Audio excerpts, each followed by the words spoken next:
Hello there, and welcome back. I do apologize for my mistake. I forgot to open the Zoom first, and so then my camera was not going to work. Anyway, let's continue with some Mellify while we're preparing to start the live stream. Here we go!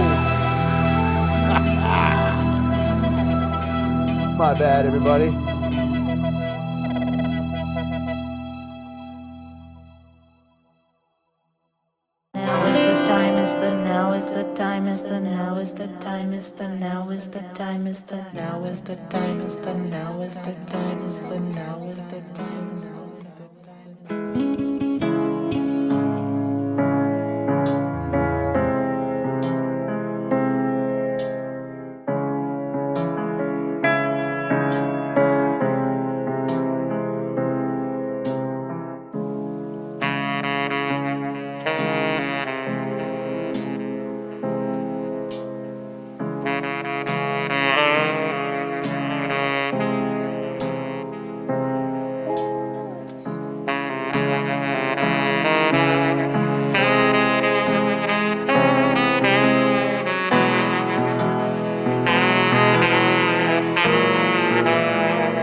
live stream will begin in 5, 4, 3, 2. Hello and welcome to the Sound Live. My name is Matthew and I'm your host. I have with me today an incredible group. It's starting with Evelyn Holland. Evelyn is a singer-songwriter and leader of the band and founding member Keys of Solomon. Find her work at keysofsolomon.bandcamp.com. How you doing today, Eve? Good. I actually started rendering stems for the third record, so it's finished. I finished recording it. I'm just the process. And then I'm gonna send it off to Will later this week Oh, and this have is it mixed garbage. and I mastered. sent the But email first time, and then I sent the email again. Come on, Kyle. Come on. I I'm having to send this email over and over and over again. This is so annoying. I sent it. It's sent. Come on, please. hey, I'm looking in my sent folder. It's there.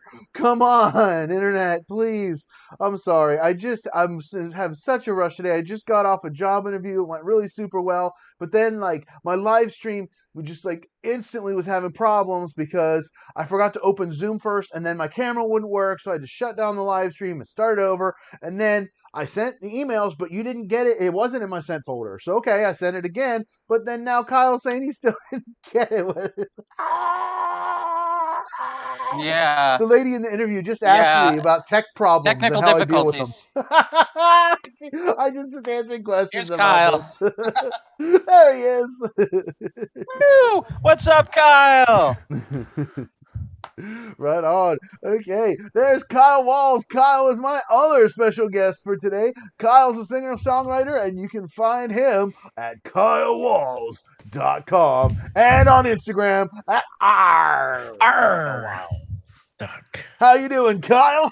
Oh, dude. Okay, so I ordered a new sound system. I was upgrading from my Bose, new JBL, whatever it is. It's supposed to arrive yesterday. Well, it didn't. And then this morning it's like 3 stops away and I had to go to work, required a signature. I hate that. Well, they left something on the porch and my wife heard it and she's like, ran there, was like thinking she had to sign. Someone had ripped off the label off of my JBL sound system, stuck it on this desk, and the desk has a label. It's supposed to be shipped to somebody in Virginia, and this is all Amazon stuff. So then I'm having to deal with chat, customer service, trying to get that figured out. And how am I going to get this desk back to them so I can get my money back? And I had a doctor's appointment, was fasting. So I don't know. It was just a crazy day. So Man, okay. Well, it's been a crazy day for me a little bit too. Yeah, but it's been good. It's just kind of everything just kind of came to a crunch right there all at once. It happens. Then it's like technology's yeah. failing me now. Ah! We got a great show though. This week I was catching up on some comments and Yeah, I I think we've found all had. Okay, hold on. I was just gonna say I was catching up on some comments, and Fay Ehsan, Corazon Oh, rolled to yeah. the top. So that is gonna be the crowd pick for the day. Go ahead, Neve. Oh, no, I was gonna say that it seems we've all uh, been having technical difficulties about the past month. I mean, I know the past couple of times it's been me, um, and uh, yeah. What else was there? I think Jennifer was having issues, right? Jennifer is driving right now. She's not gonna be with us Hello. today. Yeah, Jennifer's like she is in transit from wherever they were sightseeing or whatever she was doing. So we got a different show today, and then my pick. I would like to start off with my pick today. Um, like whenever I scroll through YouTube, since I do reaction videos, I get a lot of recommended reaction videos, and YouTube just does this. And I have no idea. I've never heard this singer before, but I've seen a lot of people react to this singer, and so that's why I picked her. Angelina Jordan is the name. Now, there's videos of this girl from very young age on YouTube up to some of the more recent stuff, and I believe this is more recent. Okay, 2020, January 6th, 2020. This is about a year old, a year and a half old, a little more. And it's on America's Got Talent, and it's Bohemian Rhapsody. So anything want to say anything about this before we mash the play button? Please, dear internet gods, don't let her sound like Adele. Okay. That's all I got. Since I got nailed on that before, I'm still like dying the crucifixion internet death with that comment. It's like, doesn't mean she's a bad singer if she does, but you know, let's give a little. I've never watched. I mean, it's not like the. I was just trying to pick something new. I was gonna say. Oh yeah.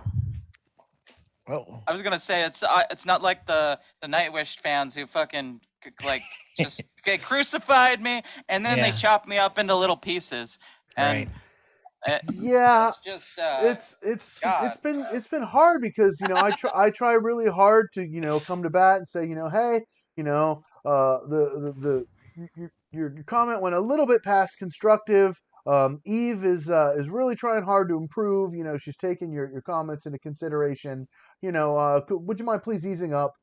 Stuff like that. And sometimes that's met nicely, and then other times not so much. But really, I just feel like, I wanted to branch out a little bit more and do some more American music that maybe hopefully won't be a blocker. I don't know. We don't know. Of course, this is a TV show, so it may well be a blocker. But I wanted to say real quick before we mash the play button. Last week, guys, I don't know if you remember, but I was going to some crazy lengths to avoid having our stream interrupted, and it happened anyway.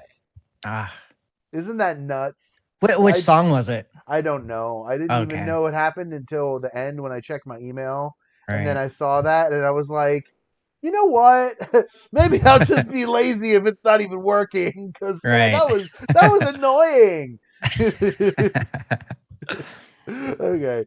I really appreciate everybody being here with me. Make sure you mash the like button. Subscribe to my channel, Evelyn's channel. Subscribe to Kyle Walz's channel. And without further ado, Musicians Panel reacts first time any of us hearing Angelina Jordan singing Bohemian Rhapsody on America's Got Talent. The Champions won January 6th, 2020. Here we go! Since I was very little, I just wanted to sing for Simon. I really want to impress him. That would be so amazing. And this is the biggest opportunity of my life. I really hope to win the show. You won once, right? Yeah. You think you can? I hope so. Miss Angelina Jordan, go out there and show Simon what you got. All right.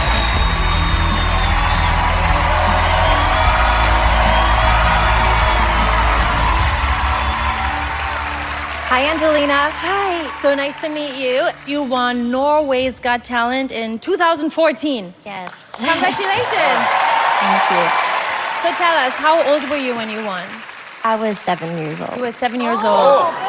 So you are now 13. I'm 13, yes. You are 13. Yeah. I've waited 10 years to sing for Simon, and I'm finally... Oh, really? Yeah. So us three have nothing to do with what's going on tonight? No, we don't. What is it about Simon? He's just amazing, and he's a legend.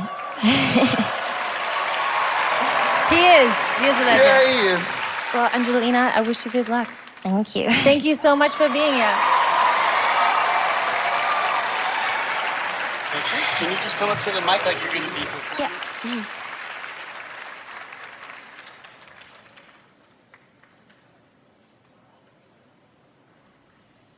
Anywhere the wind blows doesn't really matter to me. To me. Wow. Too late. My time has come. So shivers down my spine, body's aching all the time. Goodbye, everybody. I've got to go. Gotta leave you all behind and face the truth. Wow.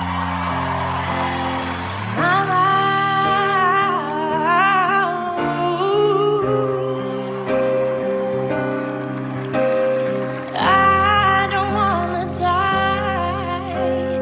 Sometimes I wish I'd never been born at all.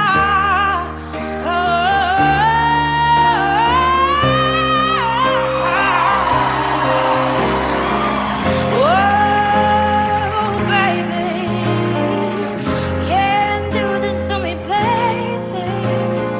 Just gotta get out, just gotta get out of here. Yeah.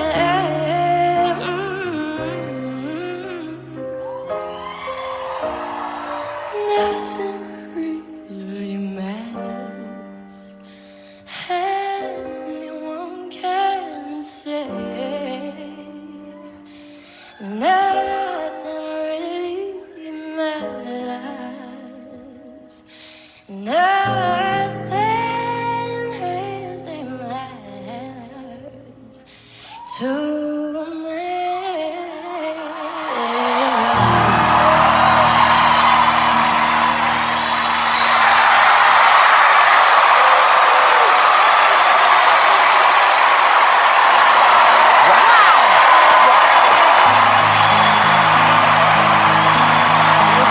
Cool.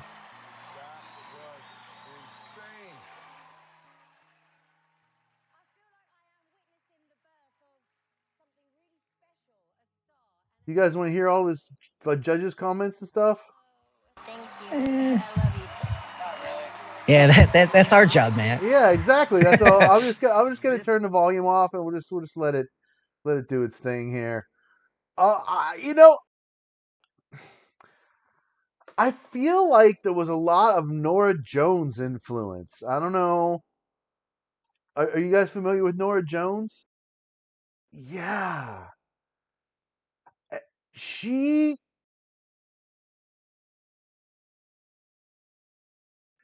Yeah.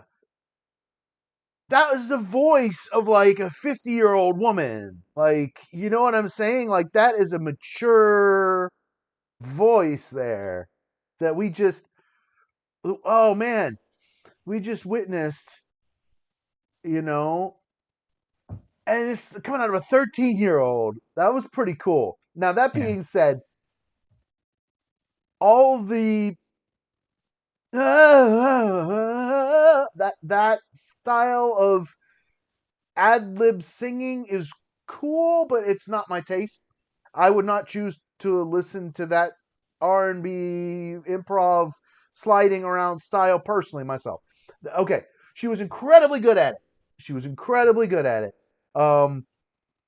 And you know, the tone, at first I couldn't put my finger on it, but I was like, that sounds like somebody. Yeah.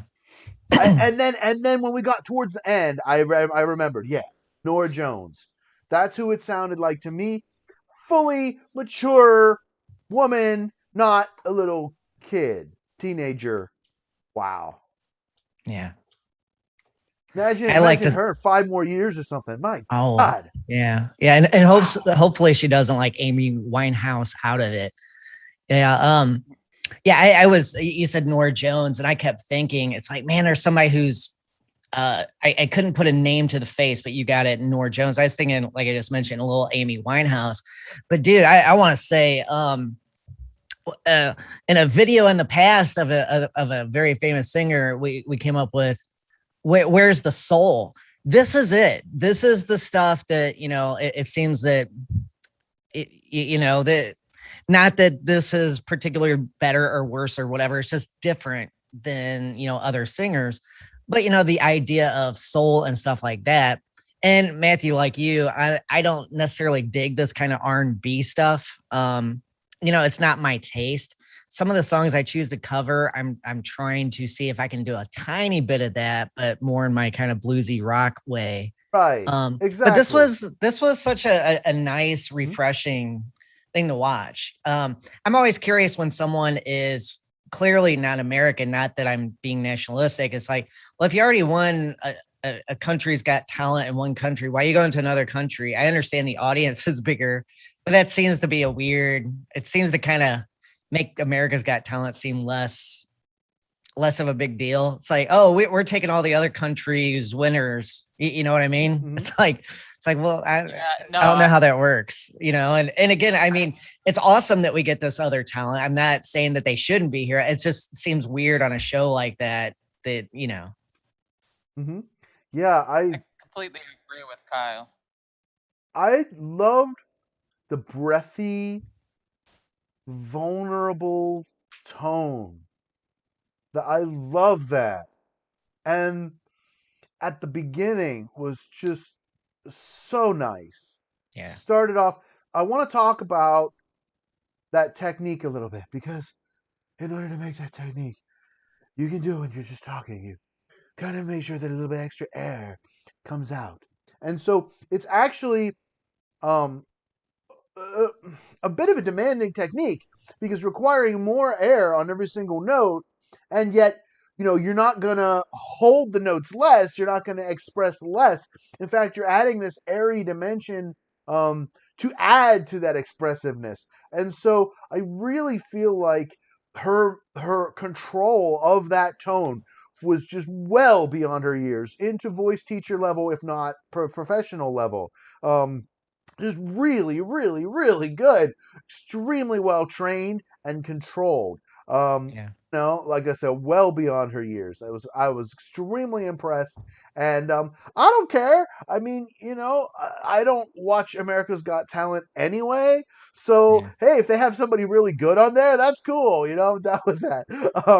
But I just I Yeah. don't know. It was like an eye worm. I just over the last year I've been doing really reactions, and every once in a while I would see not her video, but a reactor reacting to her, and I'm like, eventually the curiosity bug just bit me, and then I was like, yeah, you know what? Hey, I was scrolling through, and then it was an actual Angelina video, and I was like, Bohemian Rhapsody, we like that. We like Queen on the show. We're big Queen fans here, so why not do it? And so, speaking of Queen, I love that arrangement. It was yeah, so concise for that song. I mean, there was a whole bunch of talking and stuff at the beginning, so I was expecting a little bit more music because it had the beginning and the end. The arrangements itself was maybe 3 minutes tops. It hit a lot of the most important points of the song, and a lot of the stuff that was really cool but is more instrumental or is just not really essential to that arrangement of this just singing the song, showing off her voice, was removed in such a way that you still were left with the feeling of the song. I always do like, but I do miss that yeah. The part. Wayne's World scene, yeah, Yeah, but other than that, I mean, I felt it was a really masterful arrangement. So yeah. bravo to whoever it was that figured that out exactly. The chat is just going nuts. Kyle's face is like covered in chat. That's really cool. Everybody that's chatting, remember, I shout out to all of the chats at the end of the stream. It's called chat time. So if you wonder why I'm not typing, I'm going to just verbally shout out to every single chat, and I will read every single chat out loud that is appropriate, starting with super chats. Super chats are enabled, so you can skip the line and get me to read your chat right now, according as appropriate to YouTube guidelines, by sending a super chat right now. Will benefit the studio and help to pay for this expensive headset microphone that I bought. I really appreciate you. All right. I've really been going nuts about this. Kyle said a little bit. Eve, you've been really kind of quiet so far about Angelina. What do you think?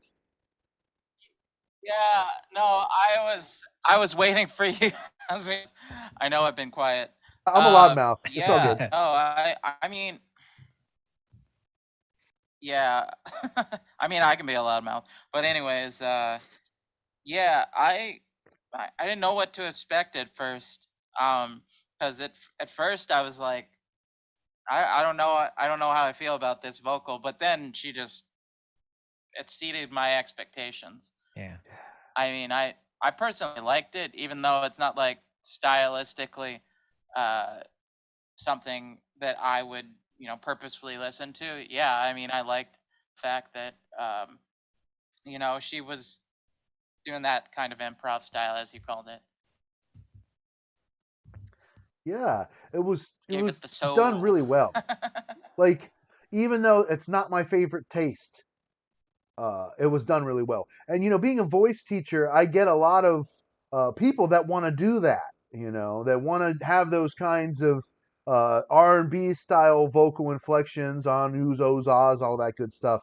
And I mean, I can demonstrate to some degree, but I do not have the smoothness and fluidity that's really necessary to really excel at that vocal style. I can demonstrate well enough for basic, getting an understanding of it, and then from there, really to help somebody understand that, it really requires them to develop their ear really, really well so that they can record themselves and then hear back what they actually sounded like. Because I don't know, you guys both being recording artists, and dudes anyway, you dudes have done that, right? You realize that when you record your voice, it does not sound the same as it does in your head when you're hearing it. No. And yeah, I mean, like, I was just doing a lot. I've been doing a lot of clean vocals for the new material, and there was a lot of happy accidents that happened, but there was also, like, I had to redo a part just because I'm like, that doesn't sound very good. I need to do that over. I'm not a trained vocalist or anything. So yeah, bravo to people that can, like, do that and, basically, like, put on the paper what they hear in their head. And I mean, that's definitely something I can't do. Yeah. The first, I guess, 2 albums I did, like, working with my own voice and stuff, producing it, it kind of got me through that. And now I don't really notice a whole lot of difference. And I've been recording, I guess, this calendar year, a lot of stuff, live performances for Patreon and stuff. And I guess after a while, you just get used to hearing it outside, that it doesn't seem as different. Like hearing your voice broadcasted back to you instead of resonating in your head and, ear canal and stuff like that.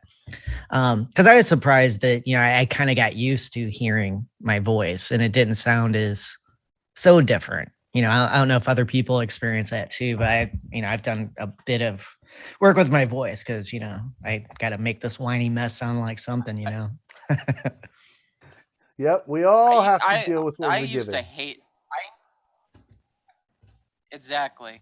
No, and I've come to kind of realize that more and more, doing, like, more clean vocals and all that. And years and years ago, I used to hate the sound of my voice when it got recorded. I'm just like, oh, I don't like that. Don't like that. Don't like that at all. But yeah, I guess you get used to it, or maybe you get more in tune with it. I'm not sure how to Yeah. sound like. Well, for me, what helped is figuring out, like, an EQ curve. And to be honest, I EQ my singing voice like like you would produce a female's voice, like the EQ curve. Yeah, I want to get too technical with what that might mean, but it's kind of weird. And whenever I sit in with bands and stuff, and they want me to, sing backup or sing a song or something, I tell them how to adjust the EQ on the board, and they always look at me like, "Why would you do that?" It's like, as I know how it makes. I want to sound decent for you guys. I don't want to sound like some rumbling, nonsense that you can't really intelligibly, hear what's being articulated. So yeah, so that's, to me, the EQ, figuring out how to EQ your particular voice. That's, once you do that, then it's easier to process the rest. For So, me, I don't know. the real giant eye opener on EQing vocals came when I started to understand the high pass and low pass filter. Yeah. They are just incredible lifesavers in your DAW. I mean, like, you could almost, like, factor out, get out the bass of, say, bumping the microphone slightly. without even affecting the tone that you really want, because most of those low frequencies you don't want in your vocal anyway. And when I was younger, I would like turn up the bass on my voice, and oh yeah, I thought it sounds cool in sound check or whatever. But then when you're playing, you wonder why your mic's always extra feedbacky and everything's all ringy and woofy and just everything just doesn't sound right. And it's because all those lows, your voice is producing a little of them, but it's mostly just nonsense noise that is being reproduced by your microphone at that point when you're doing live. So I learned real quick, hey, if I just roll off the lows a little bit, it actually cleans the whole thing up a lot. And I would do the same thing on my guitar too. Just roll it down just a little bit, so the whole thing isn't so muddy. And then I don't have to turn everything up so loud because the vocals shine a lot clearer because they're not having to sludge through a bunch of mud. And I mean, I'm not talking about turning it down a whole lot. Just a couple of decibels, makes a big difference. Yeah. Anyway, we kind of went off on a little Honestly, gear talk tangent. That's like a whole separate video for later. So back to Angelina. I do a little bit of mix. Yes, exactly. It looks like the comments exploded with her. The basic. It looks like people are. Yeah. Oh yeah, she's basically a goddess. That's the. Oh no. Summer is. Okay. Be careful, Eve. Be careful. Yeah, we're gonna get it again. Be careful. I really, really enjoyed it. I felt like she's extremely talented beyond her years. If she did that arrangement herself, bravo, was magnificent. The way the group backed her was totally pro, and I liked the way the arrangement of the music was a little different too.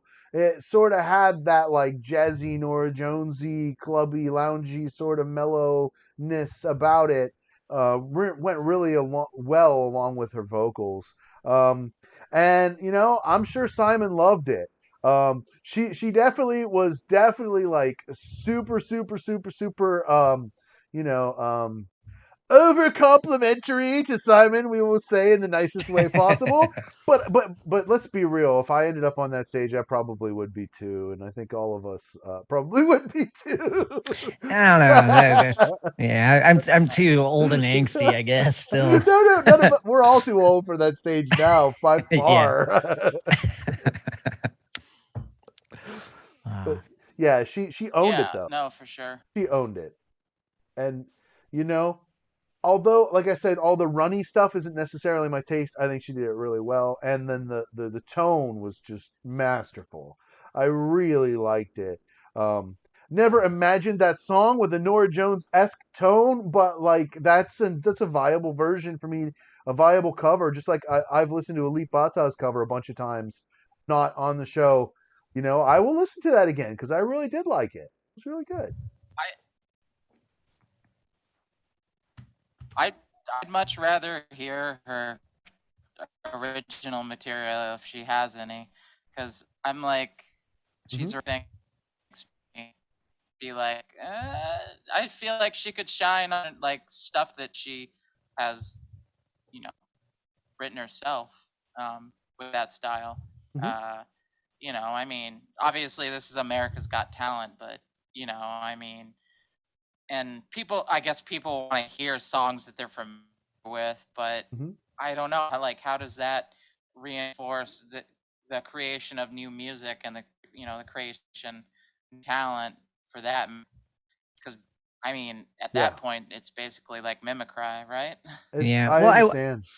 I wonder, kind of like, Dylan helped change the role where, like, in the 50s, you had people that were performers and people that were writers, and there wasn't a whole lot of overlap. True. And I wonder, like in other countries and stuff, and it seems like I glanced at chat a little bit ago. Someone, a young person, and I guess, has the resources available to pursue things. I wonder, how much vocal schooling includes writing too. I would probably expect not a whole lot, seeing her level of vocal skill. And I would guess too that a lot of her vocal skill is, whoever her, vocal coach team or person is, that they're able to play something on a keyboard and then she's able to, repeat that back. And for people who don't know music, that's essentially what you're doing. With vocal work like that is you're developing some muscle memory. So then your pitches and stuff can just do that on command instead of having to think and go, hey, how many, what was the pitch space between this note and that note? But anyway, I'm always curious, like in other countries, I would assume it's kind of even anymore where someone says like, hey, I'm going to sing, I'm going to write my own stuff too, as opposed to, oh, I need to be a dedicated singer and mainly stay in that lane if I want to feed my family, Yeah. So what do you guys all think? All you Yeah, watching? it's like, Do you agree with us? Do you disagree with us? You're welcome to chat. Do you have any suggestions for Angelina's originals? We could do maybe, if they get enough requests, we could do it for a future episode of The Sound Live, or maybe for a future episode of The Sound. Go for it. apparently somebody said Million Miles. Okay. I was doing my Russell Brand-esque spiel. Apparently Come on! Dude, don't interrupt me when I'm paying homage to my friends here, like Russell Brand. Anytime you can throw out a YouTuber's name with like 4 million subscribers, something like that, it's always good for you. Speaking of, my wife and brother-in-law have been just all of a sudden, super tangent. They've been getting super into this YouTuber, this Uncle Roger. Have you guys seen him? Nah. He's like he does this Malaysian like sketch character thing where he like roasts people cooking food and stuff, and he's pretty funny. That sounds funny. Yeah, he's pretty funny. He's got another millions of subscribers. So just throwing out some of those names, it's always a good thing. Throwing out some Mr. Beast. Okay. Next thing, shout out to Mr. Beast. Next thing we want to do here is talk about my water bottle.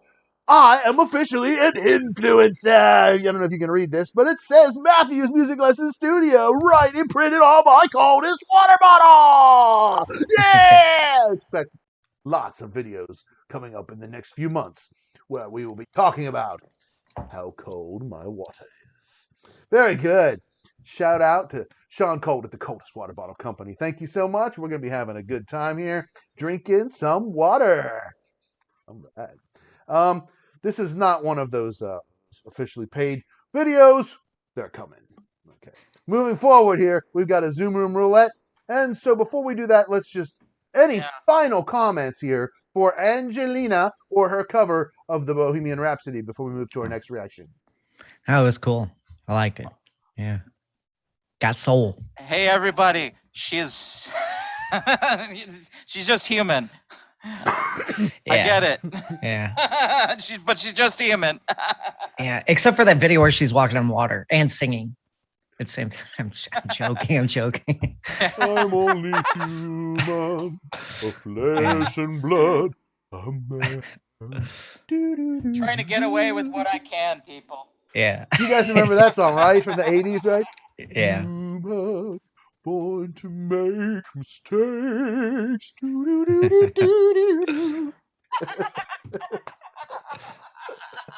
Yeah, gotta love those little flashback doo-doo-doos. Okay, I don't know. I'm really having a great time already, and I will be checking out more Angelina Jordan. So let's flip around this room, and then we'll get going on our next reaction. And everybody knows how this works, and if you don't, well, you should. I'm still here, preparing the room to be continued. That's right.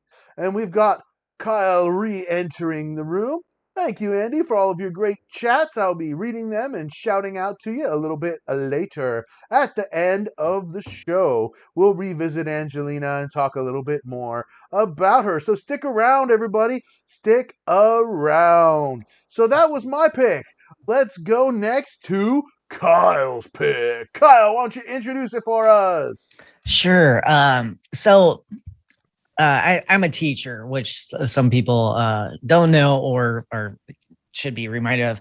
And one of my former students, he's in college now. When he saw that I was doing some reactions, he sent me something, and I wasn't sure what to expect. He kind of dabbles in making YouTube poop videos, and if you don't know what that is, that's a whole different tangent. TP, but anyway, my daughter taught me about that. Really? Oh yeah, it's yeah, I'm not yeah. into that genre at It all. is so. It is. Yeah, it's a talk about acquired tastes and things. So he sent me this video to react to, and that came out at the end of October, and then he's like, "Hey, would you want to do another one?" I'm like, "Actually, send me one, and I'll share it with the friends that I stream with." So this is what he sent me, and looking at the thumb, I mean, this is going to be anime related. I would assume it's probably something nightcore-ish, which is kind of like that very techno-y sounding kind of metal that you hear in a lot of anime themes. But other than that, I'm not quite sure what to expect with this one. It should be fun. Cool. So it's gonna be sounding like honestly, I go for it. I was gonna say, no, I mean, generally, I think this Guilty Gear is a video game. I'm not sure if it's an anime. Excuse me if I'm wrong, anybody out there. But I can't even name anything off the top of my head, but generally, like, Japanese video games have great soundtracks from what just the ones I played in the past. I'm not a huge video game nerd or anything these days. Yeah, you're right. I just Googled it real quick. It is it's a fighting game. So yeah, stand corrected. So reactions are not research. I don't know what I'm going to watch. That's the fun. So, for people that go, how come you don't know everything? No, exactly. It's no big deal. Yeah, we can do video game music. That's totally cool. I mean, it doesn't matter to me at all. It's totally cool. All right. Anything further? You know what I love is, like, I don't know if anybody remembers the I actually really love the Sonic the Hedgehog music from the Genesis days. Mm-hmm. I mean, it's MIDI, but I think the melodies are pretty great from that series of video games on Genesis. Yeah, you really could do a lot with that 8-bit music. Just the 4 parts, including percussion. And I mean, they did some really cool stuff with that. I mean, a lot of those melodies are still ironed in our freaking memories from when we were little kids. And then, like, some games, the music was like the only good thing, like Mario 2, Super Mario Brothers 2. That game was horrible. It was terrible. It was the worst Mario game ever by far. It wasn't even originally a Mario game. It was some other game that they, like, at the last minute, like, changed it into a Mario game to salvage it. And and the music was great in it, though. The rest of it sucked. So, and I don't know if that was the music for the other game or if they remade it for Mario, but either way, the music from that game is what I remember. The rest of that game is, I just remember disappointment. Anyway, so without further ado, Musicians Panel reacts to The Roar of the Spark with lyrics Kai theme from Guilty Gear Strive OST. Here we go!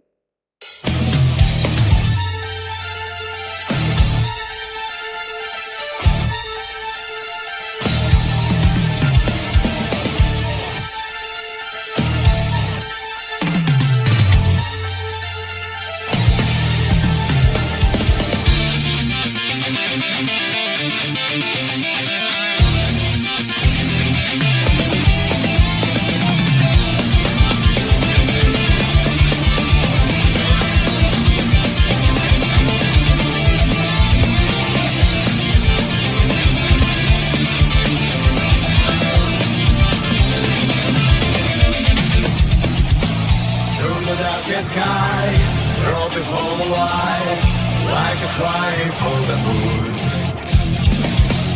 Never-ending ride, forgot what I want, never felt my heart beat. That's why I go forward, don't look back. I can't believe in the path I'm on. Faith, pride, so what do I have to be?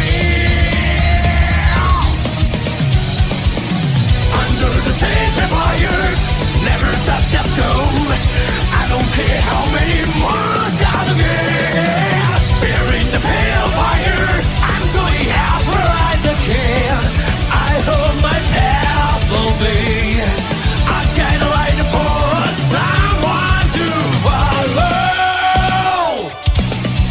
The roar of the squad.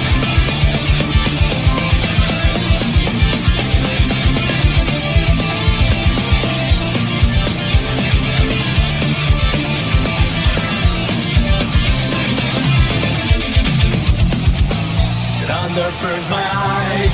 What a strange ascent. Sound becomes hot again. Never ending wise. Forgot what I want. Is this Arcadia? I don't know what's right for the world. Oh, I may have lost my way. There's no reason to down it out. So I do.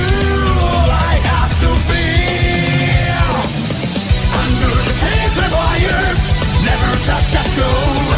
I don't care how many more stars again. Here in the pale fire, I'm doing as well as I can. I hope my path will be. I got a light for a someone to follow. The roar of the squad.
That was neat.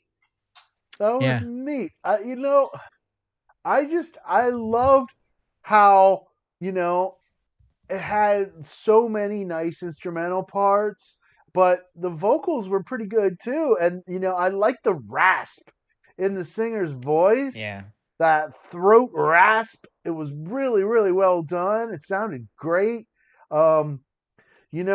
I love what I call the 80s guitars. So underneath the power chords, right? You have the harmony part up about 2 octaves from that power chord, and those 2 parts noodling up above in the cracks, in harmony. And then during the chorus and stuff, you have a similar effect like that with the keyboards doing, of course, in the background, the little noodling behind, sometimes the melody, sometimes in harmony with it. The mix on that was really good. I love the guitar solo. It was short and sweet. Went a little bit long, maybe a little bit, but it was high energy and it was a lot of fun. Go ahead. I thought it was a little long-winded near the end. Honestly, I was like, I looked at the like 2 minutes, 2.5, maybe 2.5 minutes in. I was like, this goes on for another 2.5 minutes. I don't know if that's necessary. I mean, it was cool and all, but yeah, it was just like it was a bit repetitive. Mhm.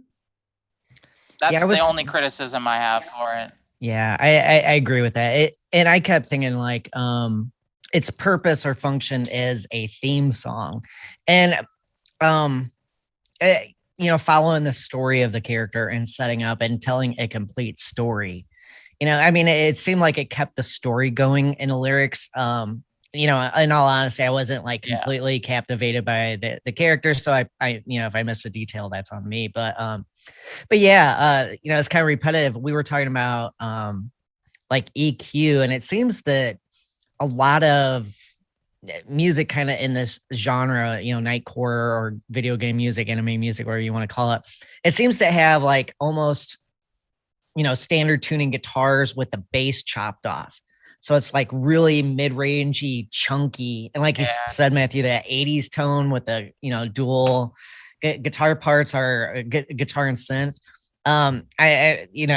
We're not doing anything with Nightwish on this particular video, but to me, I was thinking for a while, it's like, this could almost be Nightwishy, the way it was drivingness a lot. of it. Yeah. With the synth and guitars, and if the guitars were, a drop D or C sharp or something like that with that bass. Like that keyboard riff almost sounds like something that Tuomas could have come up with. I see what you're saying, because he plays a lot of riffs like that, stuff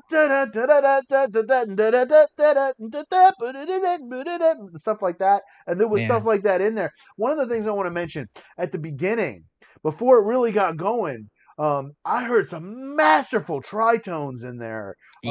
At the beginning, there was just a couple of moments that really built it up nice, that were so dissonant and just set it up so gorgeous for everything to just rip in and start kicking butt. So as a theme, I mean, you wouldn't need it to be more than like 30 seconds long, right? So I wonder which 30 seconds of that they used. Yeah, well, and I wonder too, like, because I know teaching school, like it seems like every kid can do a Fortnite default dance. That's just part of being a student at school, it seems sometimes.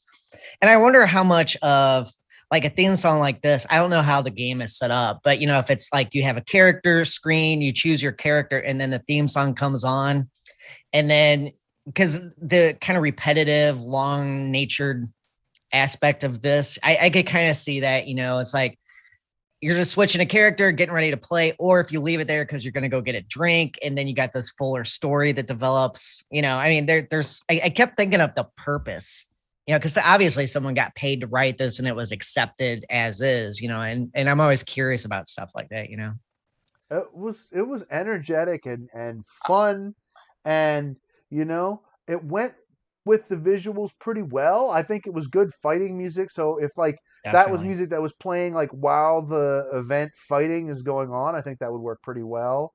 I don't know about the lyrics. Maybe you could loop some of the instrumental stuff. Generally for video games with action, there's not as many lyrics while the action's happening. Although sometimes there is. It just depends on how the game was made. It's generally instrumental music is favored for that generally, just because vocals can be a little bit distracting, and like they're trying to get players to zone in, not get distracted. Yeah I agree. I mean, it's especially with the more story-based games such as RPGs, you need something that's instrumental and that can keep with the it can keep you engaged in the game along with the gameplay. It can kind of like trances you out almost. Well, yeah, and if you have a video game that's music gets stuck in your head when you're not playing, that's beneficial because it makes your desire to play the game increase dramatically. It really does. Yeah. Stay a while and listen. Yep. See if you know that, Matthew. God, I just thought about like all the hours I've put into several RPGs over the years. It's been a while, and video games in general. I mean, I think I got out of video games as a whole like back in 2012, 2013. So I mean that's like 100 years in terms of video games, or something like that, I suppose, with like development and all that. But yeah, you know,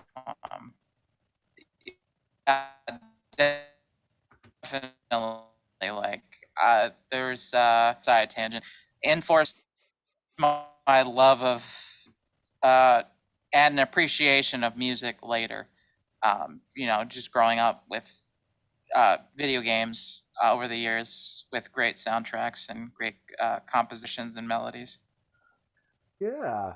And you know, video game music is cool because a lot of it is designed to be looped, right? And so if you can like really with your ear study that, that can really teach you like how to make your own music that so that it'll loop really well.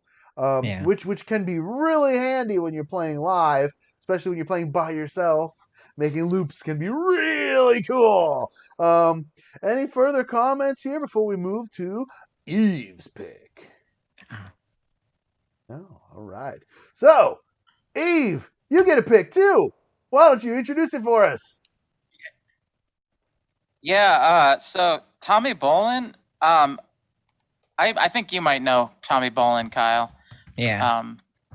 But yeah, he's most famous for being in Deep Purple for one album, the album Come Taste the Band, but he was also in the James Gang after Joe Walsh left. He was what else? He was in Zephyr, which was like a Colorado. They were from Boulder, Colorado. They have a couple of albums out there.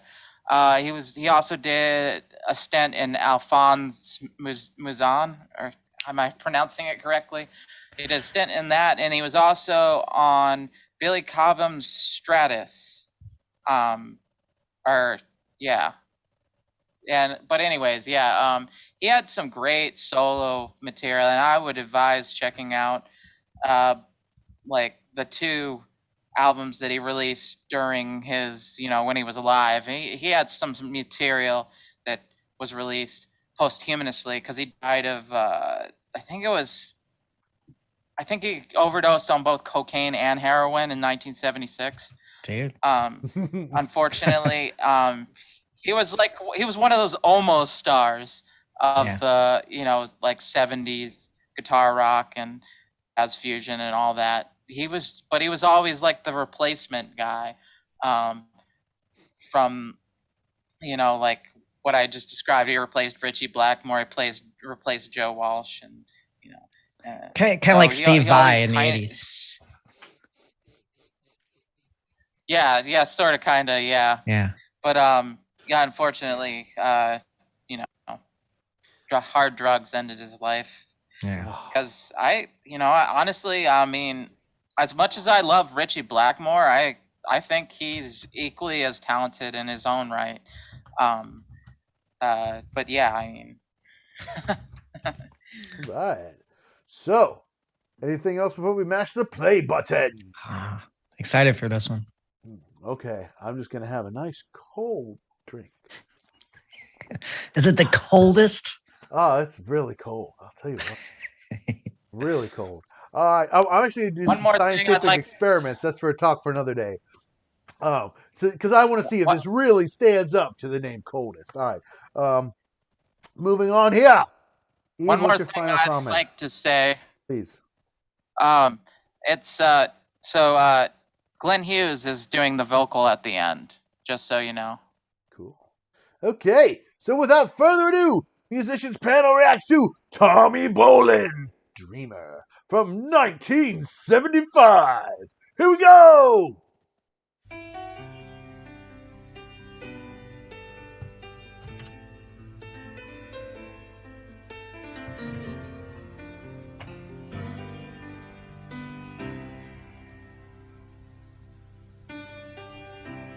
Halfway gone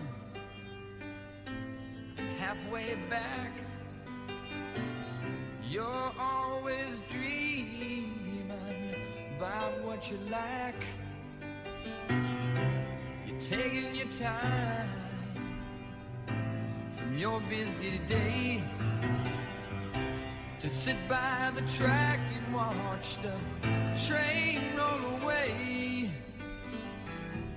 Dreamer, I know what you're thinking. I can see it in your face. Maybe before you were happy,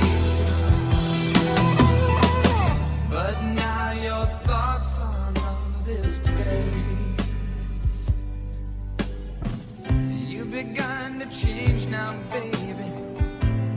I don't see. Oh, but I know you will. And it's clear to me. You think chains hold you here now, baby, but they don't exist. You don't have to stay, mama. I won't insist. Dreamer, I know what you're thinking, yeah. I can see it in your face. Maybe before you were happy, but now your thoughts are of this place.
So take the train today and don't look back again.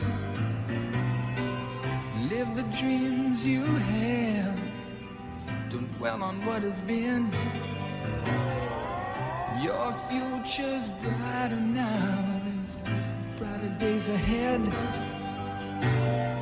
Any sad farewell words better left unsaid. Dreamer, I know what you're thinking, yeah. I can see it in your face. Maybe before you were happy, but now your thoughts are on this place.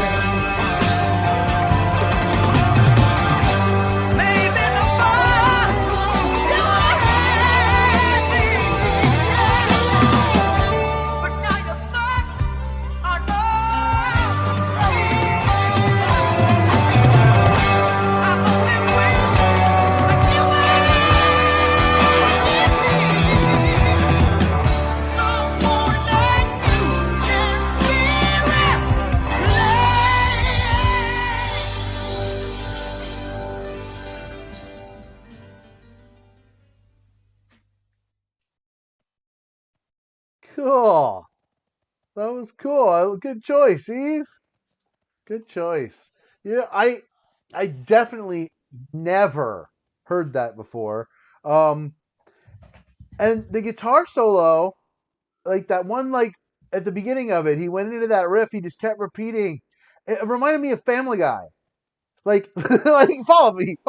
Like, you know how Family Guy will do something really annoying, and it'll start out funny, but then they'll keep doing it, and it'll go like to where it's not funny anymore. But then they'll keep doing it so long that eventually it goes back around to where it's funny again. Yeah. Like in that way. His solo at the beginning was just this garbled mess of but he kept doing it so long that it flipped all the way back around to where, oh wow, that was actually a really smooth ending to that. I like that. I don't know, because I was sort of kind of like, okay, getting over it, do something else, man. But wait, then the way he actually finished it and transitioned out of it was just so sickly smooth. It reminded me of Family Guy, dude, the circle thing. The vocals were pretty cool. I don't recognize it. He sounded a lot like a lot of other singers from the era, and the sound of the whole overall mix was definitely 70s. Like, Yeah. I'm a little bit critical of the mix on some of the drums. I felt like, and this is a common thing for me, I don't like super tons of hi-hat in my mix. I felt like the hi-hat stuck out a little bit, although the drummer was playing it tastefully, wasn't overplaying with it. But a few times the toms, the lower toms, the two lowest sounds were just way too loud and just stuck out really hard to me as, wow, there was a little bit of showing how the mix in the 70s was just not as tight as the mix of 50 almost years later. But that being said, a little bit more compressor on those toms, and I feel like that would have been a really, really incredible sound. For the it really did. It sounded like a high quality production from the 70s. Maybe not the highest, but pretty darn high. And I liked it. Good choice. Steve. What else do you think, Kyle? Whenever I hear stuff like that, it always brings back like a sense of nostalgia, because I know my brothers, played stuff like this. I know that both my brothers had Tommy Bolin albums. The middle brother got me into guitar. Told me about Tommy Bolin and a lot of things. Even though, whenever I was like 6 to 8, I can't really pinpoint like exactly. And I had to look up when he was going an intro to the classic rock station in St. Louis, because I knew Tommy Bolin had like a hot song, here in St. Louis. Yeah, he's from the Midwest. Yeah. And so like, from Tommy Iowa. Bolin and well, it's funny because I mentioned playing with this cover band, and it's like older guys in their 70s and stuff. And I forgot that like when I was a kid, what some of the hot songs were, and there's a certain demographic that just responds to it. But with this, I have such a cool sense of nostalgia, and thinking about the mix and things. To me, whenever I was hearing the solo, all I kept think of is what mic and what cabinet are they using to record that? Because, a lot of those 70s recordings, you hear the gear almost as much as you hear the player. And that's a fascinating thing, to me. But yeah, this was fun. I mean, talking about this kind of like mid-tier musician and, looking back in time and someone that, coulda, shoulda, if things would have been different for, in his personal life, that's always fun. Yeah. This was cool. Yeah, definitely. Yeah. Definitely. We're No, still I- having I we're would still having Angelina comments coming in the chat. Shout out to Claudio. Thank you for that comment. Go ahead, Eve. Yeah, no, I was gonna say, I would, I would definitely advise checking out his work on, like I said before, Billy Cobham's Stratus, and also his solo material, his two albums that he released when he was live, Teaser and Private Eyes. Those were the two that he released before he died. Because he was always the side guy, and like I said, he was always the replacement. But yeah, like everything he was involved with was like it was great. I think I got introduced to him years ago through I was in a psychedelic jam band, and I think the guitarist played me some Tommy Bolin, and I'm like, this is not as dark as I'm used to. It's very funky and jazzy, but this is some very soulful playing, and these songs are really solid. And I was curious, so I kind of dug and Yeah. looked at all the respecting obscure piano. material. The piano kind of like. Yeah, he plays piano. Okay. Cool. Yeah, that particular piano, I would also say, I mean, I know it was in the 70s, but it sounded, I don't want to say out of tune, but like, no, because it wasn't out of tune. In a charming way. But there's just a couple of the keys were like a little brighter. It sounded like an upright piano to me, or maybe if it was a baby grand, maybe it just wasn't mic'd that well. I don't know. I'm not sure exactly what, but I mean, and it could have been like a MIDI type sound piano too. I don't know exactly what it was, but it just I probably would have either EQ'd it or done something just a little bit different with it. But like I say, that was before I was born, so it's pretty freaking awesome. Come on, Yeah. I'm pretty picky. My ears are very, very, very, very picky, and not unlike the tongue of a chef or something, And I have certain things that I really like, and I like a lot of the things too. But like just on that one, just the piano tone was just, for my taste, slightly off, and like I said the toms were slightly off, but the songwriting was good. It almost reminded me of like, I don't know, like a Stones-ish kind of ballad, maybe, or something like that. Yeah. In that vein. I don't know. Yeah, no, that I'd say that's accurate. He actually, there's a earlier version of this song with he was also part of a jazz fusion group called Energy, and there's they did like a live session, and so he had the song for like 5 years, and I listened to that version. I was like, this sounds like Joe Cocker doing the vocal. It wasn't Joe Cocker, of course, but I think it was his friend, and I forget, blanking on the name, but yeah, it's interesting to hear that version, and then hear this version, because they're two different. They're two different vibes. Yeah. Well, cool. All right. So, any final comments here for Eve's pick before we move on? All right. So, we have one more Zoom roulette to do here. I'm going to take a super quick pause for the cause, and we're coming back with our crowd pick. The last reaction for today's show is going to be Fay Ehsan, Corazon. This one has been requested for the entire length of the sound since we first did our first Alip Bata reaction. People have been talking about Fay, Corazon, and this one has been just steadily climbing the list, and it made it to the top this week. I had probably, in the last week, 10 to 20 different requests for Fay Ehsan. Unique people wanting this song specifically. So we're going to go ahead and do it right when we come back. Everyone, we'll be right back. But remember, the stream goes on. The stream keeps pounding the rhythm to the brain. Don't ever sing Cher again. La-di-da-di-dee. La-di-da-di-da. Yeah.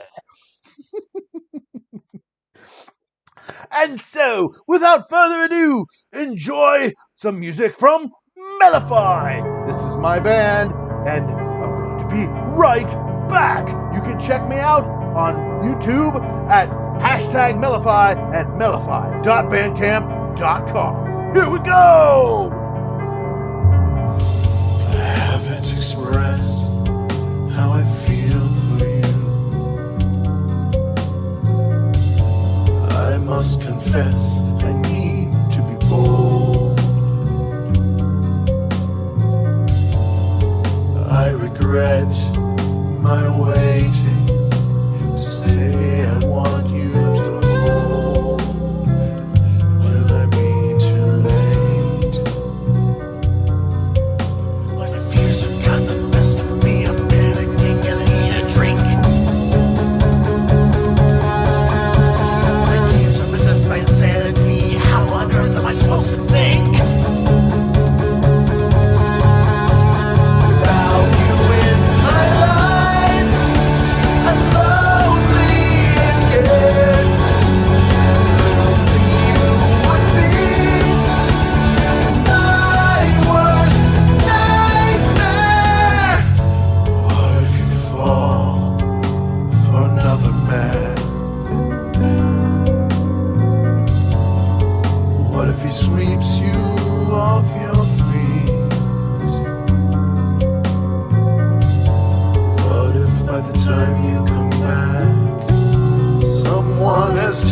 taken you from me,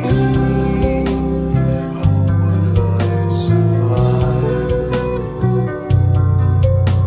My fears have got the best of me. I'm panicking and I need a drink. My tears are possessed by insanity. How on earth am I supposed to think?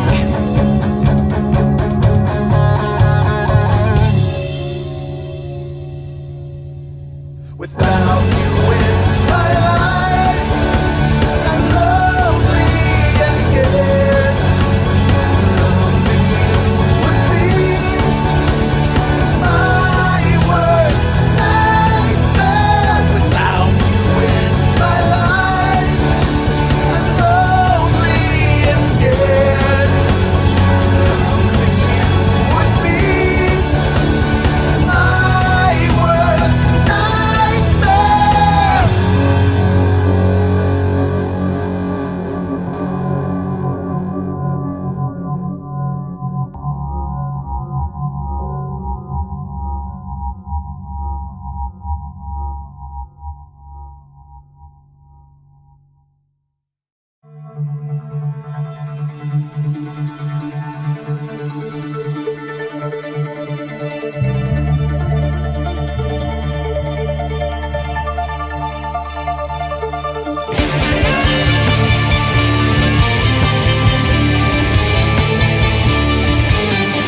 Let's have a conscious revolution, spiritual solution, mind pollution, continue evolution with a conscious revolution. Yeah. We can't fight fire with fire, we crash and burn. Hate creates violence, and the cycle turns. Knowledge can save mankind. We're one with the divine. Calm, quiet minds. Our spirits fly. Are we sick of the powers that be controlling you and me?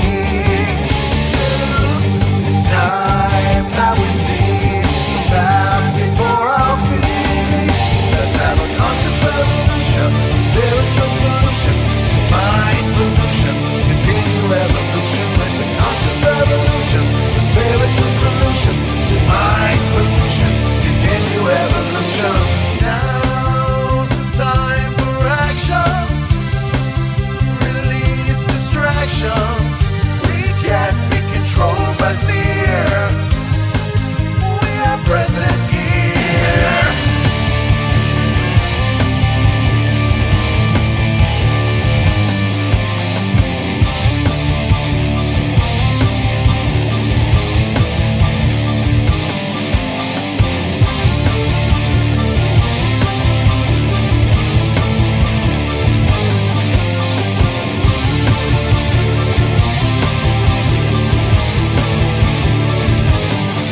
Let's have a conscious revolution, spiritual solution to mind pollution, continue evolution with the conscious revolution, spiritual solution to mind pollution, continue evolution. Conscious revolution, spiritual solution to mind pollution, continue evolution with the conscious revolution, spiritual solution to mind pollution, continue evolution with the conscious revolution. Conscious revolution, conscious revolution, conscious revolution. And live stream is back in 5, 4, 3, 2. We are back, and I'm super excited now for a final reaction of the show to do a song. Now we've been doing a lot of reactions to the YouTube Indonesian superstar Alip Bata, and a lot of our great friends Alipers have been requesting that we check out Alip's I don't know if he's his teacher or just an influence, but there's somehow Alip definitely appreciates this other guitar player that we're going to be checking out named Fay Ehsan. And Fay, we've done several reactions to in the past. A little bit of background. We did, let me think, Pray for Bali. We did a couple of covers, I believe, that he did. I'm not sure. It's My Life, I think we did. Bon Jovi cover. Yeah. Fay Ehsan. One other one, I'm sure. I know we did at least one other Fay. Either way, Kyle's done some work with Fay on his channel. Have you done Corazon? Yeah, I think this. I can't remember if it was Pray for Bali or this one was the first one that I did.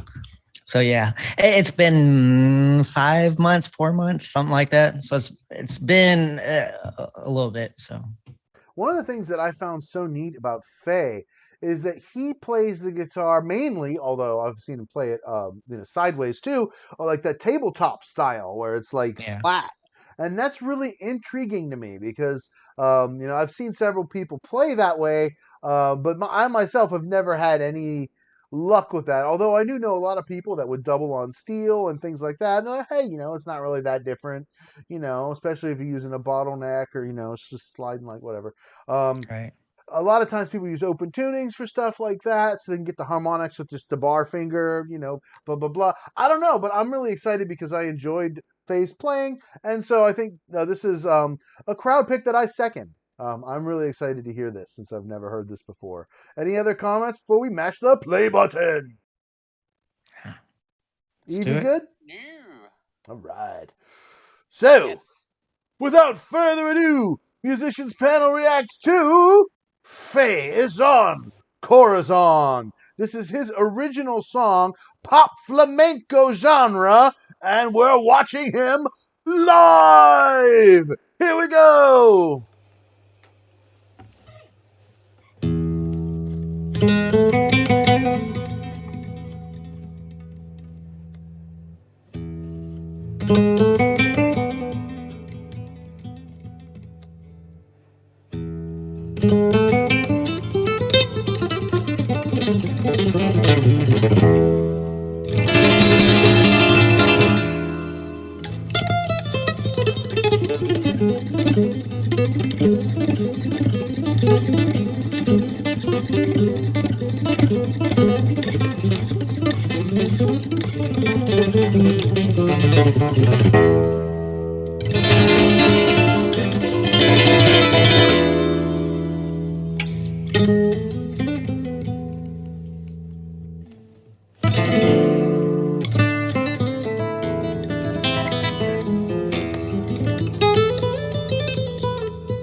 Oh no, that man. Okay, so as a music teacher, over the years, I've had several guitar students that wanted to learn flamenco, and you know, my boss, Mary, she was a great mentor because she said, you read great, you play great. She's like, all you got to do is find out what book they're going to be getting, and I'll make sure I have an extra copy of it in the store. Just read the first 2 or 3 chapters ahead, and you'll be fine. Just stay 2 lessons ahead of your student. Just teach them. I was like, you never played flamenco before? Who cares? It'll be cool. I was like, yeah, let's do this, right? So we ordered some books, and I started teaching flamenco, and like that technique with where you play the note 3 or 4 times, like you play it and then you play it again. That's hard, and he just made it sound just so smooth, like and I mean, like, all those crazy arpeggios. He was all over the neck, playing the bass lines, and then he start halfway through, then he brings the golpes in, and you've got this full-on Latin beat going while he's playing it, and it was just like a leap bata. There was full attention paid to the melody the whole time. Now, maybe it wasn't quite as clear because it was on the nylon string, whereas the steel string, the melody tends to ring out a little bit stronger, easier anyway. That's my experience with it. But it was just so masterful and just fun and emotional at the same time. I just love how the composition developed. And I'm just I mean, I guess maybe, when you wrote it, to remember it wouldn't be so hard. But I'm like, man, if you're going to try to cover that, how would you remember all that music? It's just so much. And it might not seem like it, but it goes by fast, especially once those golpes come in and start making all that crazy percussion. That I love that beat anyway. It's a cool beat. All right, Kyle, what do you think? Yeah, so I was trying to remember the first time I watched it, because I had some different ideas and things, since I kind of had a basic idea for what to expect for the music and everything. I like how he had a mix of, I guess traditional or proper flamenco. And I'm only saying proper as, for lack of a better description, but something that if you were going to study flamenco, something you would learn, as opposed to something you're going, I think you're supposed to do something kind of like this. Cause his golpes, well, some parts was, some weren't. Some of the golpes, he's drumming a beat with his fingers, which is not what you do for a golpe. It looked like he was doing a flamenco style tremolo, and flamenco style, as opposed to usually a classical style, you got your 3 fingers and you have a ghost note, so you're doing 16th notes, like 1 and a 2 and a 3. And the hard part is a gallop. Flamenco, you use your pinky as well too. It's one of the few times in proper fingerstyle that you would use your pinky. He had a bit of a gallop, I'm not gonna lie, but it's a tough technique to do. And some high-end classical players just use their fingers like this, which is kind of interesting. But I like the envisioning of what he did, because thinking musically, he had the Spanish Phrygian, which you typically do on the open E. You got an E chord and then an F major chord. That minor major 2 chord, minor 2 major 2 chord, however you want to say that. It was fun. It was a lot of fun. And it's, to me, it's always fascinating when someone listens to something like that from a different culture, different time and place, and they get so much right. And then the parts where they have to fill in the blanks, they go, how do I make this sound with my fingers? And he does a great job at that, It was partially Phrygian dominant, but then it was also partially A minor too. I think the main overall key was A minor, but there were some definite strands of it that were Phrygian dominant. That EFG thing that's done in flamenco so often.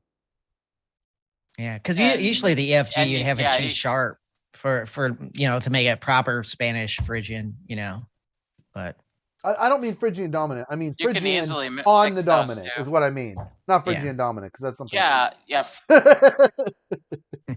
Yeah, It yeah. is. That's something No, else. I know it. I know exactly what you mean. It's like this weird, like augmented sound. Yeah. I mean, anyway, it's literally augmented. Excuse me. But yeah, no, it kind of emphasizes that exotic nature of the style.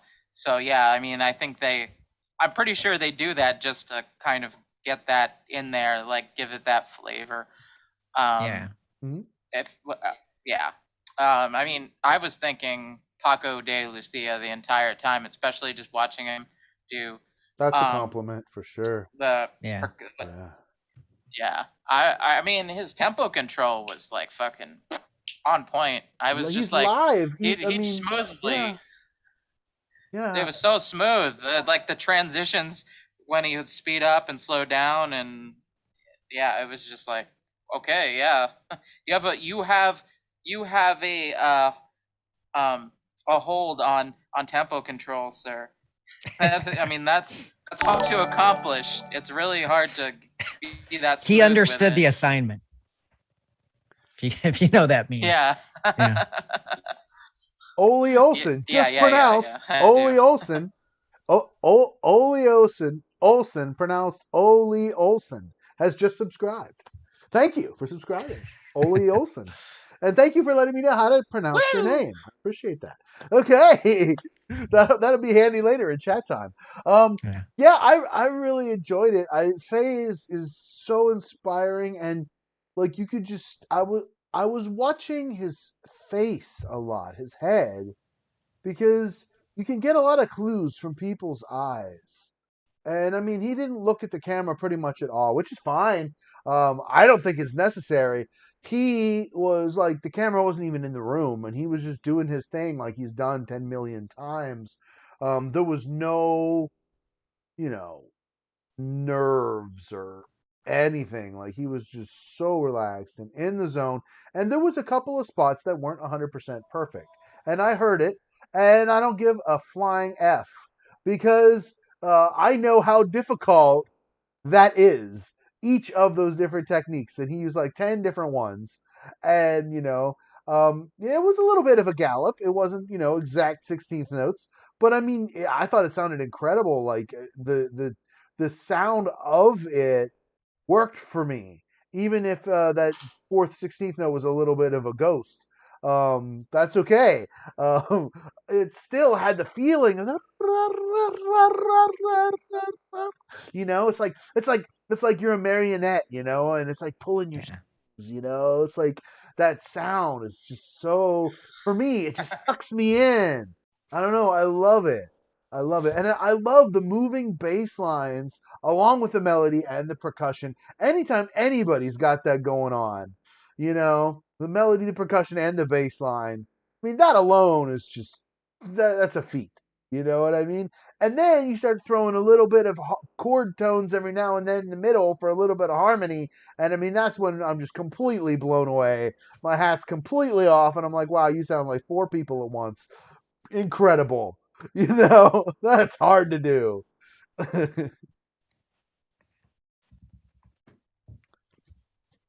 Yes. Natural pause. Awkward silence. Yeah.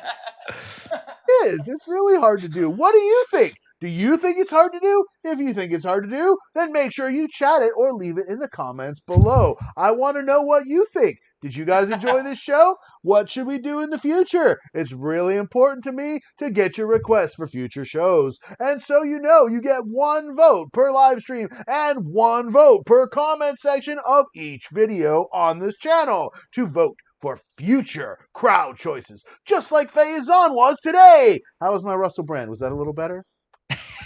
It's it's me, but you get halfway in, I'm going, oh, it's that character. What do you think?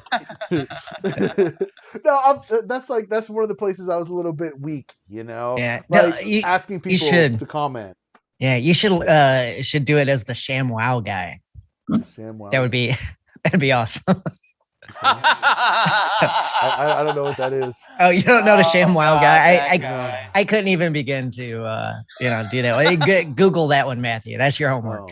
It's Well, He's cocaine personified. yes. Yeah, that's pretty close. Yeah. I That's tried funny. to do Uncle Roger. Uncle Roger.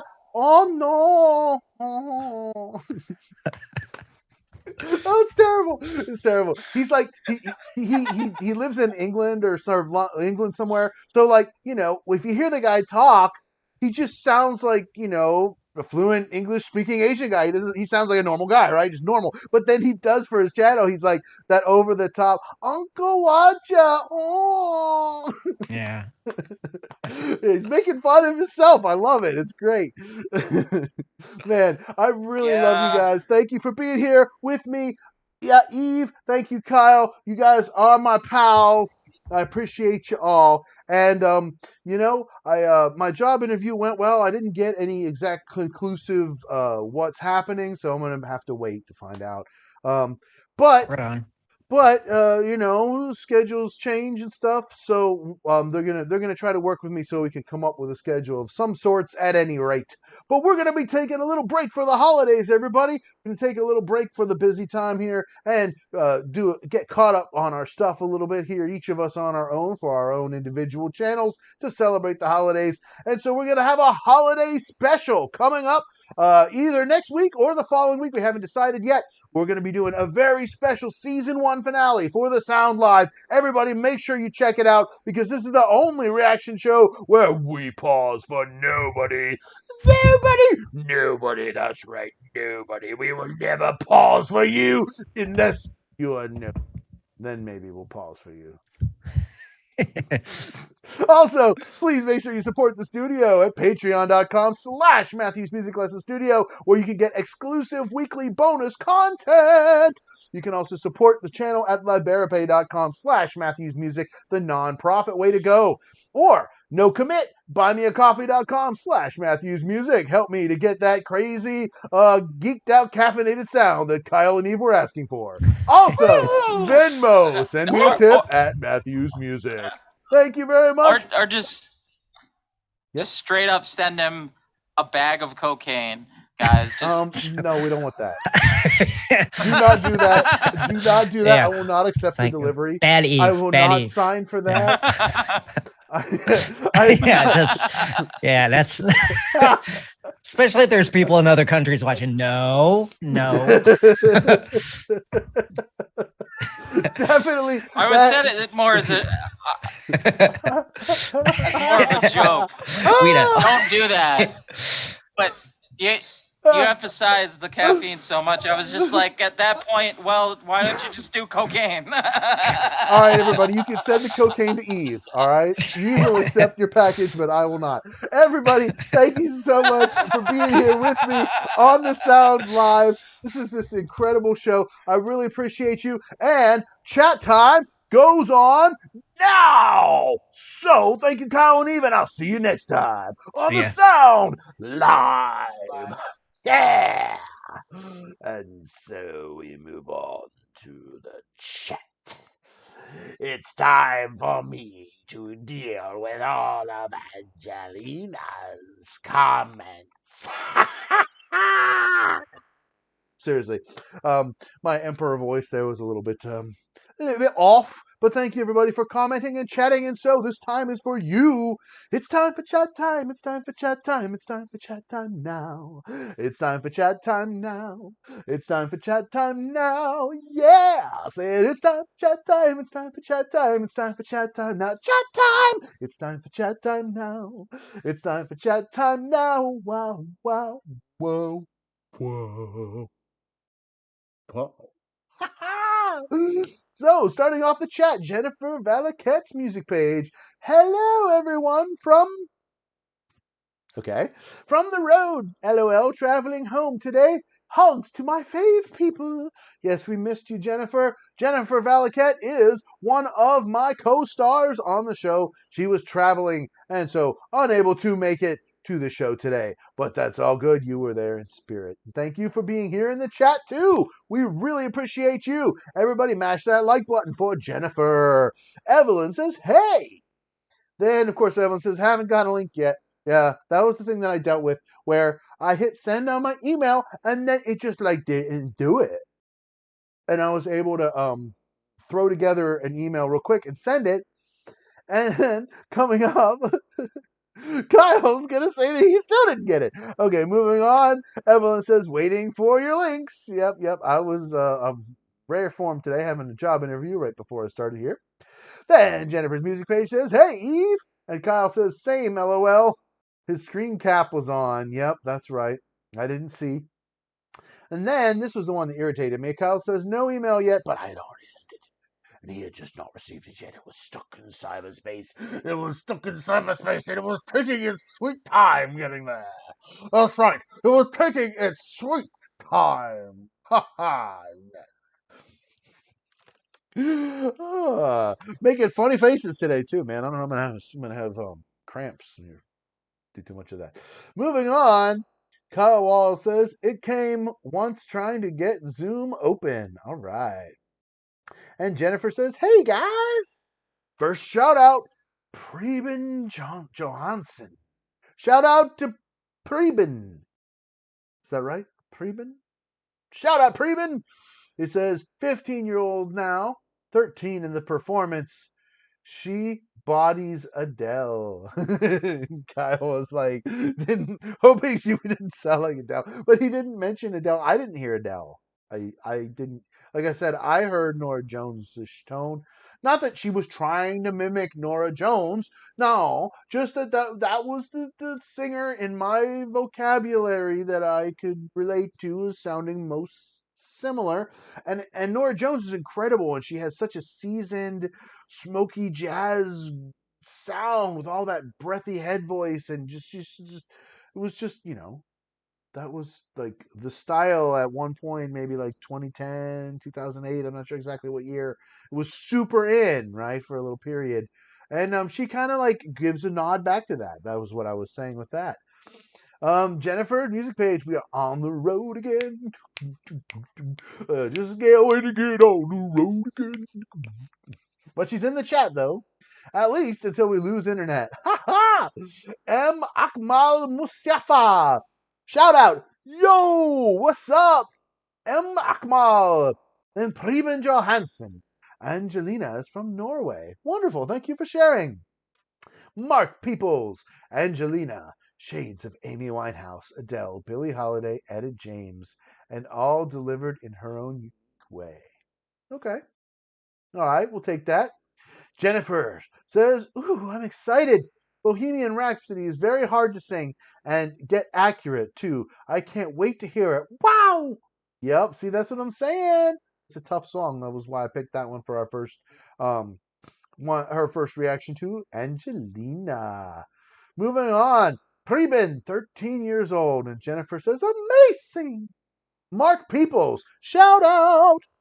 The remaining members of Queen were so impressed by this performance that they bequeathed this version to Angelina Jordan. Aww. Mark Peoples. Angelina started singing when she was 1.5 years old. That's incredible. Preben Johnson, she sings all styles and genres. Mark Peoples makes a suggestion. You should listen to her version of I Put a Spell on You, sung at 9. Oh, that's a cool one. We reacted to that with Bette Midler singing it. Andy Schnell.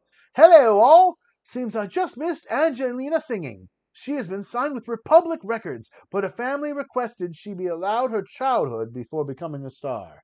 Wow, that's cool. I mean, seriously. Totally. Preben Johansson. It is a Champions Edition, and there were winners from all around the world. That's cool. I'm all about that. Andy Schnell. Angelina, since age 3, had wanted to sing for Simon. AGT also provided great exposure. America's Got Talent. Michael Pape.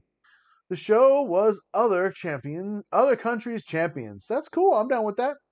Andy Schnell. Angelina is the most accomplished child vocalist of all time by age 14, covering over 130 songs from about 80 artists, spanning at least 8 genres. She is a true prodigy. She was awesome. Preben Johansson. She has 140 plus songs on YouTube, all styles and genres. Mark Peoples. You should hear her new cover of Adele's Easy on Me. Breathiness on steroids. Cool. Preben Johansson. She arranges everything herself.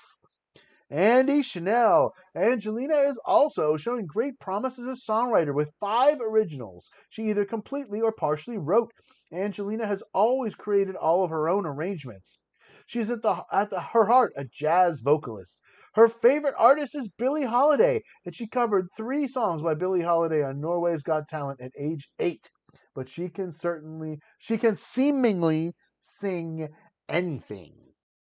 Continuing Andy Schnell, as talented as Angelina is, she is an even better human being, humble almost to a fault and filled with empathy. She has helped raise more than $20 million for children's charities and environmental. Angelina always performs barefoot to remind herself of all the children who are less fortunate.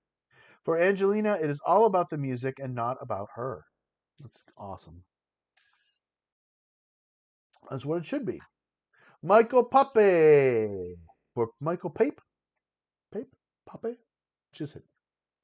The Pape or Pape? Pape, Pape, Pape, Pape, Pape,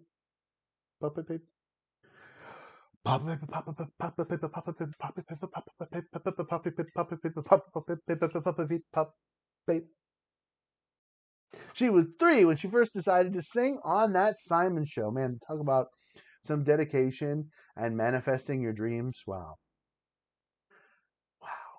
Preben Johansson. She is signed with Republic Records and has several originals. Angelina wrote Million Miles and dedicated it to anyone who's lost a loved one. Very meaningful during a pandemic. Evelyn says, didn't know that. I'll have to check it out. Michael Pape. She sure wasn't mimicking. I didn't. I said reminded me.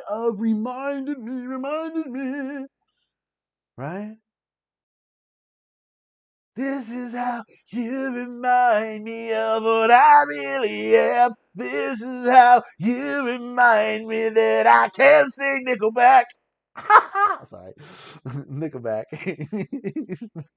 They're a joke in and of themselves, aren't they? I mean, they had some cool songs, but like, man, the internet had fun with Nickelback, didn't they? All right, moving on. Roar Carlson. I can't read that. I don't understand what it says, but shout out to Roar. Roar. Andy Schnell. Her other originals are What is Life, Oslo, Shield, and Seventh Heaven. Angelina has always created her own arrangements and is never strictly mimicked. Once again, I did not say that she was strictly mimicking. I said she reminded me of Norah Jones, and that was a huge compliment because I like Norah Jones a lot.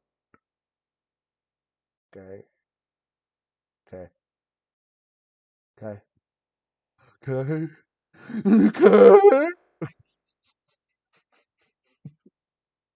Now, in all honesty, Andy, shout out Andy Schnell. Thank you very much for checking out Angelina Jordan. Since she is not being promoted, the only way for new people to find out about her is through platforms like this.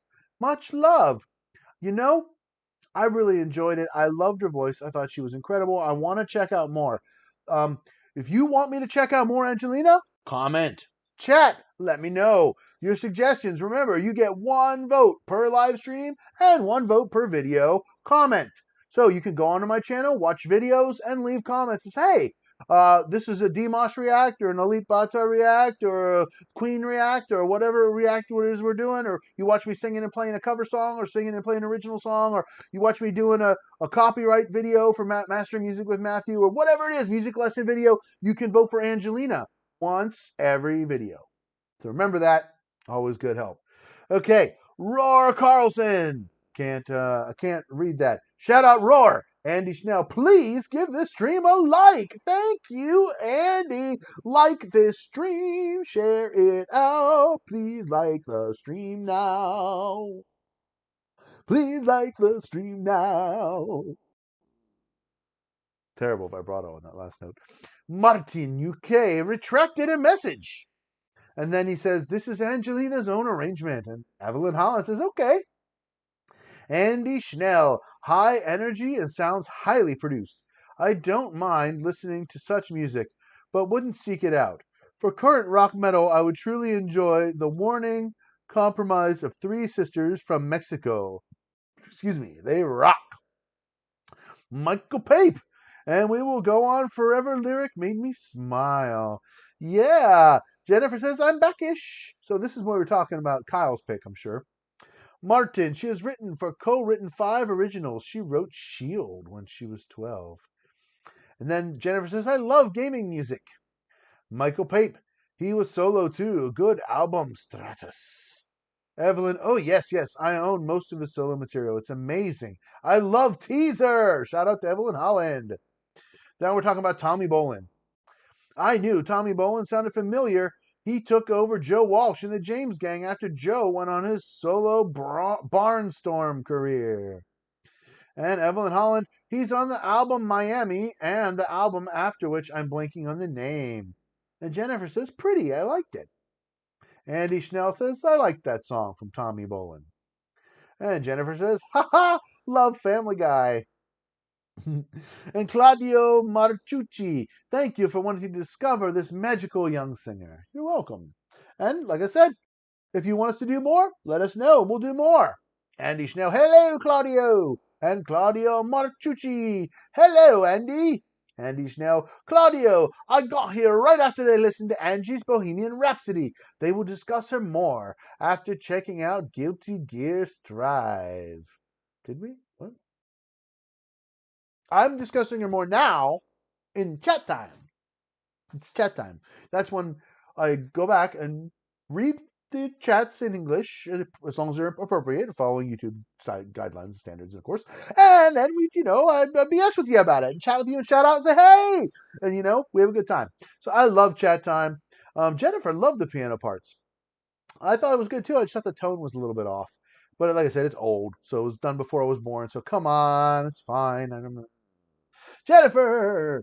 Andy Schnell, I would certainly check out more of Tommy Bolin. And Jennifer says, yeah, I heard that. Andy Schnell, we all love the music we grew up with, so 60s and 70s are my favorite decades for music. And Jennifer says, I love 90s and 80s. Claudio says, Andy, our usual full immersion in Angelina's world. That's cool. So we've got Angelina seems to have her own cult-like following, like a lot of these artists we've been reacting to. I love it. She's awesome. And we will be doing more. Tommy Bolin's teaser, says Evelyn. Ole Olsen, pronounced Ole Olsen. Wait, Ole Olsen. Just piano and guitar. Thank you for telling me how to pronounce your name, Ole. Then we have Evelyn Holland, excuse me too. It was Billy Cobham's Spectrum. Andy Schnell. Well, Claudio, all we try to do is educate others, but knowing Angelina is not for everyone. All we ask is to listen to her and know what a truly special person she is. No worries, if not for you. Ole Olsen, guaranteed she would put your performance to shame compared to her. You crazy if you don't like this. Nobody said they didn't like it. I was just saying that, the whole R&B improv runs with a lot of slurs. It's just not my favorite cup of tea. But she was really good at it. I don't like it when Mariah Carey does it either. No offense, Okay, moving on. Another example is Alma Deutscher, or our current day classical music composer prodigy. You may not like classical music, but you have to respect the talent. I love classical music. Andy Schnell again. We have seen other classical composer prodigies, such as Mozart and Mendelssohn, but we have never seen a vocal prodigy before. Alma is truly wonderful and love her desire to create beautiful melodies. And Jennifer says, yeah. Andy Schnell. Fay Ehsan is very talented. So many incredible guitarists these days. You mentioned Elite Bata, who is remarkable. Marcin is another. Yes, from France. Very good, Marcin. Jennifer's music page likes this one and loves Elite Bata, and she liked it. Rune Jensen. Thanks, Andy, for your update on Angelina. They is not familiar with her. She deserves more attention. Yes. Jennifer, heck yeah, that was neat. Gotta run. Love y'all. Andy Schnell says, hello, Rune. They did listen to Angie's Bohemian Rhapsody earlier. Take care, Jennifer Valaquette's music page. Be well and choose to be happy. Claudio Martucci, Andy. You know that I now live with her magical voice in the background every day and often at night, like now.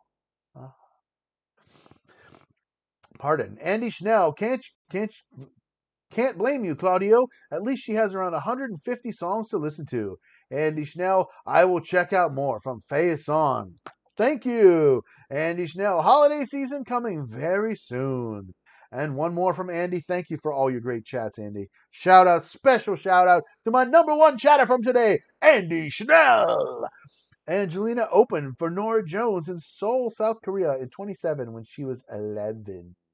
After Angie finished, Norah told her to go back and sing another. So she sang, I Put a Spell on You. Wow. That was, see, she loved Norah Jones. See, that's awesome. Okay. And, I was not in any way ever suggesting that she was only mimicking Norah Jones. And that was her whole thing, was that, hey, I'm going to be a Norah Jones mimic. No, that was not what I was suggesting. I just heard that sensitive, breathy, jazzy, soulful quality in Angelina's gorgeous young voice. And I said that she sounded way more mature. She sounded like a 50-year-old woman. She sounded like fully seasoned, fully in full, and she's 13? I mean, Dimash is another one. Just virtuosic. Sounds like, a Pavarotti almost, and he's 30 or something. I mean, come on, dude. These people are insane. I'm really enjoying the sound, broadening my horizons. So you guys, what do you think? Do you want me to do specific reactions? If so, chat them. Leave them in the comments section below. You get 1 vote per live stream and 1 vote per upload video. So go ahead and tell me what you want it to be for the crowd pick. I've got a big season starting season 2 of The Sound, which is just me reacting. This is my solo reaction and review show. Season 2 is going to be coming soon, sponsored by the coldest water bottle. Shout out to Sean Cold. Thank you so much. And we will be working together very soon. Also, we've got, like I said, season 1 of The Sound Live is about to end for the holidays. So, we're going to have a special coming up, a special episode live stream to end the season. I'm really looking forward to that. It'll either be the next Monday or the following Monday. Not sure set on that. We will just know the next couple of days because I got to get another job. I have to get another part-time job because this channel is not paying my bills and my rent is going up. I just got a notification. Rent's going up 10%. Ooh, that means I need another job. Period. But, you guys can all help me. You can support the channel right now and help to take the edge off a little bit. Join my Patreon. I've got a nice little family there on Patreon. It's growing quickly. Please, $1 a month. You can get a bonus video every single week. Patreon.com/Matthews Music Lesson Studio. Help to fund the studio so that we can have gear, so that we can have availability to do these shows. I get paid nothing from live streams. They don't pay. The money goes to the artists, and that's if the artists don't block us. If the artists block us, then nobody even sees it, and we're doing all this for nothing. And so I'm more than happy to give all the royalties to the artists who deserve them. And so I need funding from you guys. Crowdfunding is how this works. Patreon.com/Matthews Music Lesson Studio. Also, liberapay.com/Matthews Music for that direct nonprofit funding. I have a weekly goal. You can help me meet it. Even just $1 a week will make a huge difference. Please. Buymeacoffee.com/Matthews Music for that no commit. Just send me some Java for the morning. Venmo @Matthews Music. Send me a tip. Also, if you're interested in music lessons, I do music lessons online at MatthewsMusicLessonStudio.com. The only place where you get to record the lessons on your device and keep them forever. MatthewsMusicLessonStudio.com. And I'll see you all next time on the Sound Live.